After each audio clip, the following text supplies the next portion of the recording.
PM Shri പദ്ധതിയിൽ വിദ്യാഭ്യാസ മന്ത്രിയുടെ ഓഫീസിലേക്ക് ASF സംഘടനകൾ ഇന്ന് പ്രതിഷേധ മാർച്ച് നടത്തും. ധാരണാപത്രത്തിലെ നിബന്ധനകൾ വ്യക്തമാക്കുക, വിദ്യാഭ്യാസ മേഖലയിലെ സംഘപരിവാർ ഇടപെടലുകളെ ചെറുക്കുക തുടങ്ങിയ മുദ്രാവാക്യങ്ങൾ ഉയർത്തിയായിരിക്കും വിദ്യാർത്ഥി സംഘടനകളുടെ പ്രതിഷേധം. അലക്സ് റാം മുഹമ്മദ് നേരിട്ട് വിവരങ്ങളുമായി ചേരുന്നു. പറയൂ അലക്സ്.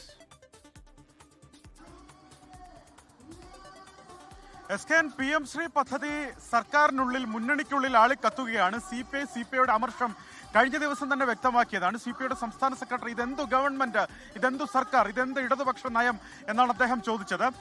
അതിന്റെ ചുവട് പിടിച്ചിന്ന് വിദ്യാഭ്യാസ മന്ത്രി CPI സംസ്ഥാന സെക്രട്ടറി ബിനോയ് വിശ്വത്തെ കണ്ട് അനുനയിപ്പിക്കുന്നുള്ള ശ്രമം നടത്താനിരിക്കുകയാണ്. മുഖ്യമന്ത്രി എത്തിയതിനു ശേഷം നേരിട്ട് CPI അനുനയിപ്പിക്കുന്നുള്ള ശ്രമത്തിലേക്കും കടക്കുന്ന കാര്യം ആലോചിക്കുന്നു. പക്ഷേ ഇതൊന്നും കണ്ടമട്ടോ കേട്ടമട്ടോ ഭാവിക്കുന്നില്ല CPIയുടെ യുവജന വിദ്യാർത്ഥി സംഘടനകൾ. ASFും AIYFും ഇന്ന് വിദ്യാഭ്യാസ മന്ത്രിയുടെ ഓഫീസിലേക്ക് മാർച്ച് നടത്തുന്നു, പ്രതിഷേധ മാർച്ച് നടത്തുന്നു എന്നുള്ളതാണ് ഏറ്റവും പ്രധാനപ്പെട്ട കാര്യം. സർക്കാരിനെതിരെ തന്നെ ഭരണമുന്നണിയിലെ വിദ്യാർത്ഥി യുവജന സംഘടനകൾ മാർച്ച് നടത്തുന്നു.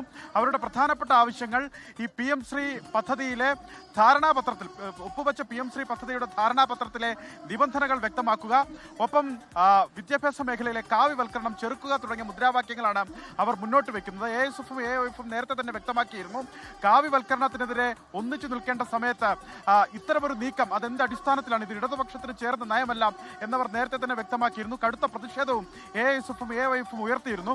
SFI ഒക്കെ മുഖവിലേക്ക് എടുക്കാൻ കഴിഞ്ഞു, അല്ലെങ്കിൽ അവരെ പറഞ്ഞു മനസ്സിലാക്കാൻ സാധിച്ചു എന്ന് വിദ്യാഭ്യാസ മന്ത്രി അടക്കമുള്ളവർ വാദിക്കുമ്പോൾ അതേ മുന്നണിയിലെ തന്നെ മറ്റു വിദ്യാർത്ഥി യുവജന സംഘടനകളെ വിശ്വാസത്തിലെടുക്കാനോ അവരെ മുഖവിലേക്ക് എടുക്കാനോ സാധിച്ചില്ല എന്നുള്ളതിന്റെ തെളിവ് കൂടിയാണിത്. എന്താണെങ്കിലും 3 മണിക്കാണ് ഈ സമരം നിശ്ചയിച്ചിരിക്കുന്നത്.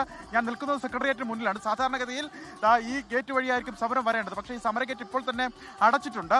ഏത് വഴിയാണ് ഈ മാർച്ച് ആരംഭിക്കുന്നത് എന്നുള്ള കാര്യം ഇനിയും വ്യക്തമല്ല. അത് ബേക്കറി ജംഗ്ഷനോ അല്ലെങ്കിൽ മറ്റേതെങ്കിലും പ്രദേശത്താണെന്നുള്ള കാര്യം വ്യക്തമല്ല. കാരണം സെക്രട്ടേറിയറ്റിന് മുന്നിൽ BJPയുടെ സെക്രട്ടേറിയറ്റ് വളയൽ ഉപരോധ സമരം പുരോഗമിക്കുകയാണ്. ഒരുപക്ഷെ 3 മണിക്ക് മുമ്പ് ഈ സമരം തീരുകയാണെങ്കിൽ അവർക്ക് ഈ വഴിയായിരിക്കും മാർച്ച് നടത്തേണ്ടി വരിക. പക്ഷേ ഇവിടെ തന്നെ ആ മാർച്ച് തടയാനുമാണ് സാധ്യത. എന്താണെങ്കിലും ശക്തമായ സമരവുമായി CPIയുടെ വിദ്യാർത്ഥി യുവജന സംഘടനകൾ മുന്നോട്ട് പോകുന്നത്. Thank you Alex Ram Muhammad. ലോകത്തെവിടെയായാലും ഏത് സമയത്തും 24 വാർത്തകളും ഓഗ്മെന്റഡ് റിയാലിറ്റി പാക്കേജുകളും എക്സ്പ്ലെയിനറുകളും വിശദമായി കാണാൻ ഞങ്ങളുടെ YouTube ചാനൽ നിങ്ങൾക്ക് സബ്സ്ക്രൈബ് ചെയ്യാം.